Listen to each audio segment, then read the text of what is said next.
साल 1986 के बाद नेशनल साइंस डे के रूप में मनाया जाता है। ये क्यों मनाया जाता है? इसी दिन तो था जिस दिन डॉक्टर चंद्रशेखर वेंकट रामन ने रमन इफेक्ट की डिस्कवरी की थी। और इसकी वजह से, इस रमन इफेक्ट की वजह से रमन स्पेक्ट्रोस्कोपी बनी और उनको नोबेल प्राइज मिला।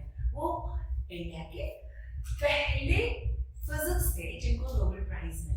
And it's really a proud thing for all of us Indians, right? Okay. Now, what is Raman's effect? To understand this, let us go back to the story. सबको पता है आपको?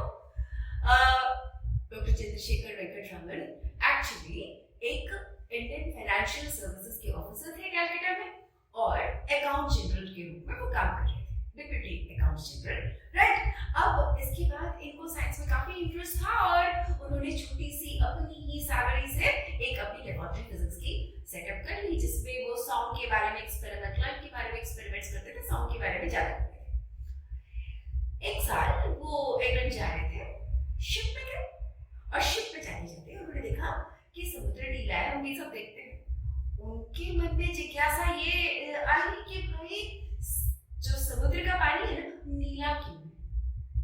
तो उसका आंसर वो ढूंढने गए। तो उस समय उनको उसका आंसर नहीं मिल रहा था। हाँ, एक साथ थे रेले। इन्होंने लाइट के स्कैटरिंग के बारे में काफी एक्सपेरिमेंट कर रखे थे और उनकी थ्योरी के अनुसार scattering of light, Rayleigh scattering के बारे में बताया गया कि भाई आकाश क्यों नीला दिखता है?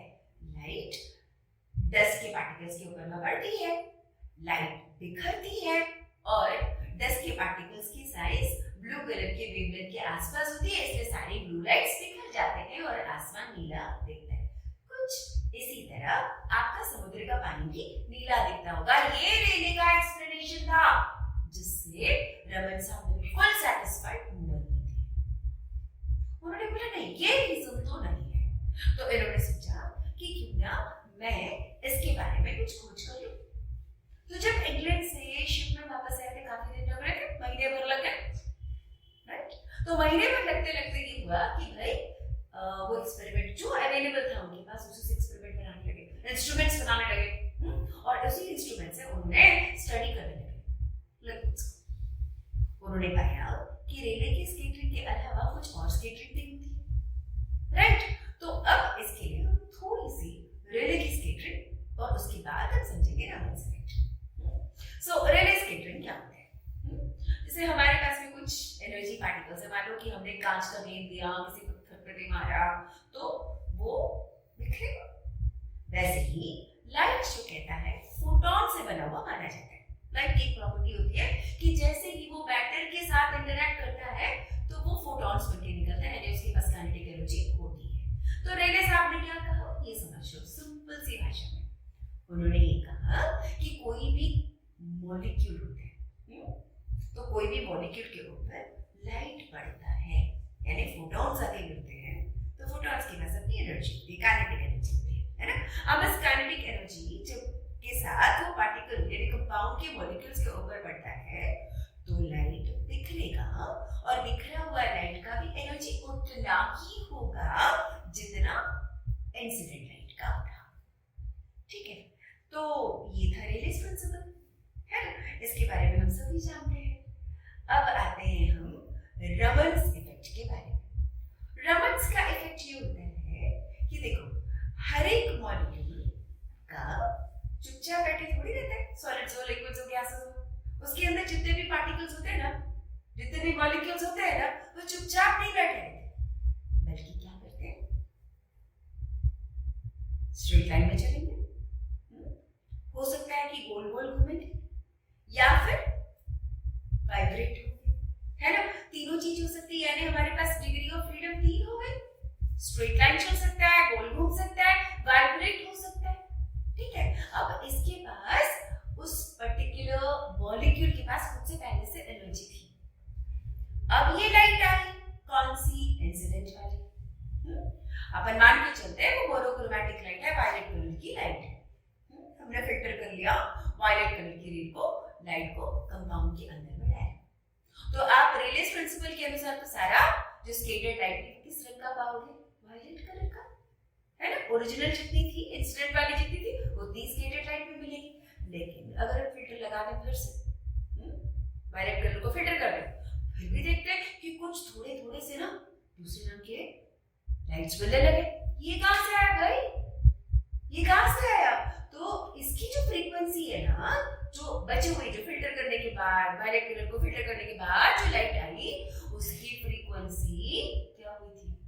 या तो ओरिजिनल फ्रीक्वेंसी की लाइट यानी ओरिजिनल एनर्जी की लाइट फ्रीक्वेंसी, मतलब E is equal to h nu ना, फोटॉन की एनर्जी होती है E is equal to h nu, उससे वो ज्यादा भी होती है, ज्यादा बलवान भी हो सकता है और कम एनर्जी का भी हो सकता है ना।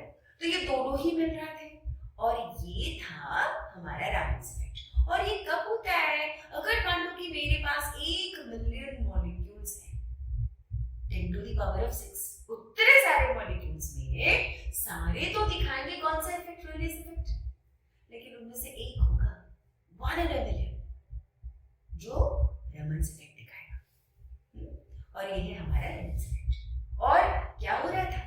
समुद्र की किरणों के ऊपर जब वाइटलेट्स पड़ रहे थे तो सारे बिखर जा रहे थे। उनमें से कुछ जो जिनके पास वाइब्रेशनल या रोटेशनल एनर्जी थी, उसकी वजह से कुछ लाइट की फ्रीक्वेंसी चेंज हो जा रही थी और उसकी वजह से समुद्र का पानी ब्लू कलर का दिखाई दे रहा था। लेकिन ब्लू कलर का पानी देखिए या हरा रंग के देखिए, आपके जीवन में, मेरे जीवन में क्या फर्क पड़ने वाला है? कुछ नहीं। लेकिन आज की तारीख में बोलिए, 1928 में उन्होंने डिस्कवर किया और नोबेल प्राइज कब मिला था? 1920। सारी रिसर्च पूरी हो गई, लेकिन तब से ज्यादा इंपॉर्टेंस आज है रामन्स इफेक्ट का। इसकी मैं छोटी छोटी बातें मानूं ना, ये कितनी सारी चीजों में इसका इफेक्ट होता है। मतलब आप मॉलिक्यूल्स कैसे दिखता है, उसका स्ट्रक्चर किस प्रकार से होता है, उसका फिंगरप्रिंट निकाल सकते हैं। टिश्यूज के बारे में बोले तो कोई भी टिश्यूज के बारे में पता चल सकता है, कोई एनिमल टिश्यूज के बारे में, प्रोटीन्स के बारे में, दवाइयों के बारे में, हर चीज का अपना एक फिंगरप्रिंट होता है। डीएनए का फिंगरप्रिंट होता है ना, उसी तरह दुनिया का हर सब्सटेंस का, प्लास्टिक का बोलो, फूल का बोलो, फल का बोलो, किसी भी चीज का अपना एक फिंगरप्रिंट होता है और वो फिंगरप्रिंट का डिटरमिनेशन कर सकते हैं हम रामन्स स्पेक्ट्रोस्कोपी को यूज करके। एक छोटा सा एग्जांपल दे दूं जो आप रिलेट कर पाओ रामन्स इफेक्ट से। मान लो कि आप हो एक सिक्योरिटी ऑफिसर एयरपोर्ट में, आप सिक्योरिटी में बैठे हुए हो, एक आदमी आता है, उसके पास से आपको एक पैकेट मिलता है, आपको शंका है कि भैया इसमें कोकीन है। पहले क्या करते थे? कोकीन के पैकेट को आप भेजोगे कहां?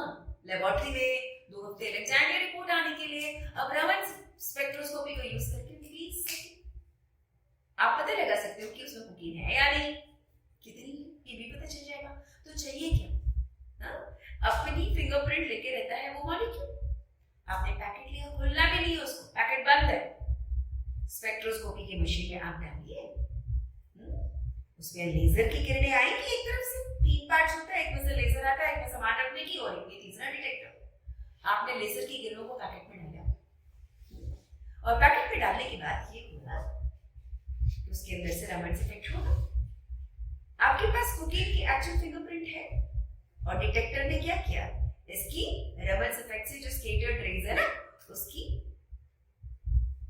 जो भी स्कैटर्ड रेज को कैप्चर कर लिया, उसको एनालाइज कर लिया, कंपेयर कर लिया, जो भी आपके ड्रग्स है, मॉर्फिन है, कोकीन है, क्या है, कितनी मात्रा में, जितनी ज्यादा इंटेंसिटी उतनी ज्यादा मात्रा में अमाउंट्स मौजूद है। बस इससे आप डिटेक्ट कर सकते हो, है ना। भाई दवाइयां जो बन रही है उसकी संरचना कैसी होती है, अरे दूर किसी प्लैनेट में क्या क्या मिनरल्स मौजूद है वो पता लगा सकते हैं।